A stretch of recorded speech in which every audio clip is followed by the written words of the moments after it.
चा दर गेला, पेशंट 60%च्या पेक्षा जास्त मिळायला लागले, तर हे ताबडतोब आज जी काही मुभा दिलेली आहे ही तिथल्या तिथं थांबवली जाईल. म्हणून सगळ्या पुणेकरांनी, पिंपरी चिंचवडकरांनी मास्कचा वापर हा केलाच पाहिजे. आपले आपले नियम जे आम्ही ठरवलेले आहेत त्याचं पालन प्रत्येकाने स्वतःपासून केलंच पाहिजे.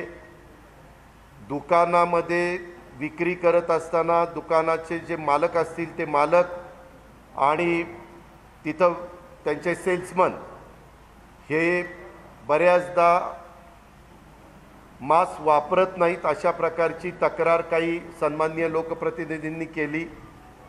माझं त्यांना अतिशय नम्रतापूर्वक सांगणं आहे की तुम्हाला ह्याच्यामध्ये मुभा पाहिजे असं ज्यावेळेस आपण म्हणता त्यावेळेस कुठल्याही परिस्थितीमध्ये करोना वाढता कामा नये ह्याबद्दलची जी खबरदारी आपण सगळ्यांनी मिळून घेण्याची गरज आहे ती मात्र प्रत्येकाने घेतलीच पाहिजे. ह्या सगळ्या गोष्टी करत असताना त्याच्यामध्ये कुणाकडनंही कुठली चूक ही होता कामा नये. आज निर्णय घेताना इतके दिवस ग्रामीण भागाच्या बाबतीमध्ये साधारण लेवल 4 होते. आता आम्ही पुणे जिल्ह्याच्या 13 तालुक्याच्या करता लेवल 3 ची नियमावली सोमवारपासून लागू केलेली आहे.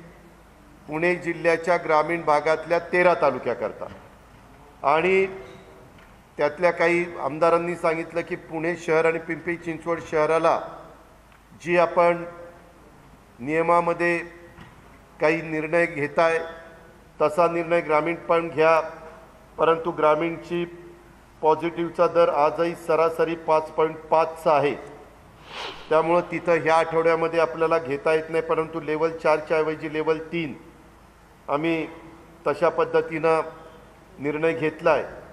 आजही आंबेगाव 6% पॉझिटिव्हचा दर आहे, बारामती 4.3 आहे, भोर 2.9 आहे, दौंड 7.2, हवेली 4.9, इंदापूर 6.5, जुन्नर 7.2, खेड 5.5, मावळ 4.9, मुळशी 3.4, पुरंदर 6.1, शिरूर 7.1, वेल्हा 1%, असं सरासरी 5.5% आहे.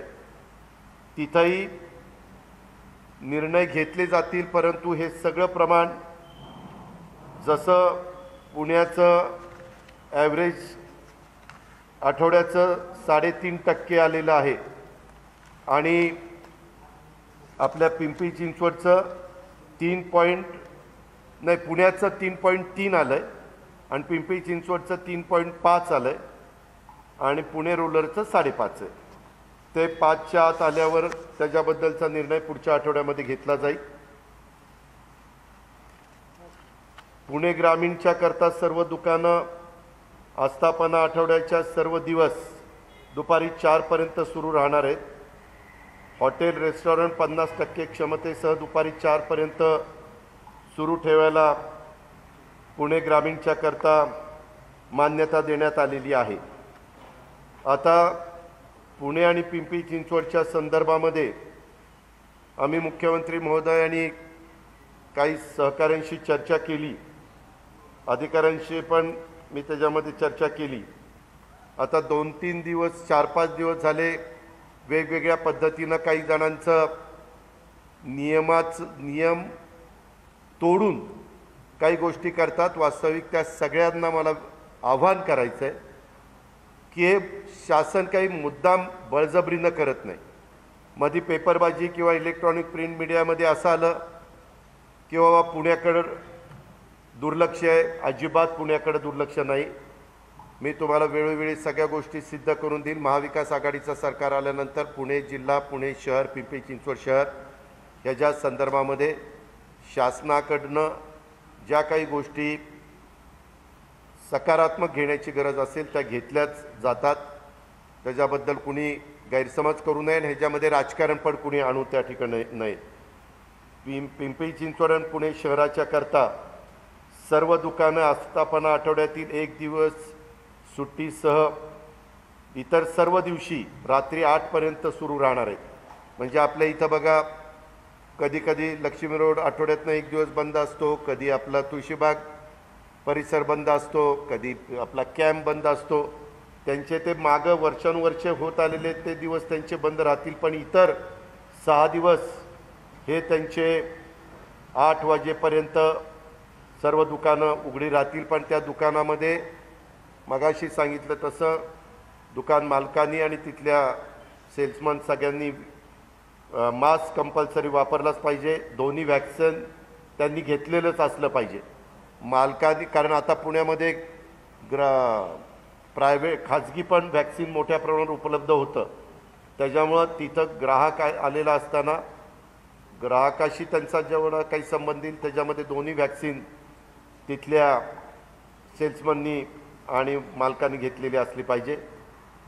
सर्व हॉटेल आणि रेस्टॉरंट हे 50% क्षमतेसह, म्हणजे तिथं फिजिकल डिस्टन्स ठेवून सर्व दिवशी रात्री 10 वाजेपर्यंत सुरू राहतील. हे उद्यापासून लागू होईल. जलतरण तलाव आणि निकट संपर्क येणारे सर्व क्रीडा प्रकार वगळून उर्वरित इनडोअर आणि आउटडोअर खेळ नियमित वेळेमध्ये त्या ठिकाणी सुरू ठेवले जातील. त्याच्यामध्ये कुठलंही बंधन ठेवलं जाणार नाही. शहरातील मॉल्स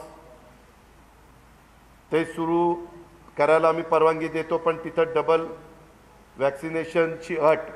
जो ग्राहक तिथं जाईल, मॉलचे एंट्री एकच असते किंवा 2 असतात, तिथं बाबा त्यांनी दोन्ही वॅक्सिन घेतलं अशांनाच त्यांनी आतमध्ये सोडायचं. आणि तिथला जो स्टाफ आहे, तिथं स्टाफ पण बराच असतो, त्यांनी पण दोन्ही वॅक्सिन घेतलेलं असलं पाहिजे. आणि 15 दिवसांनी दर 15 दिवसांनी त्यांची टेस्टिंग हे झालं पाहिजे. मॉल्स रात्री 8 वाजेपर्यंत उघडे राहतील आणि 2 लसीकरण झालेल्यांनाच तिथं प्रवेश दिला जाईल.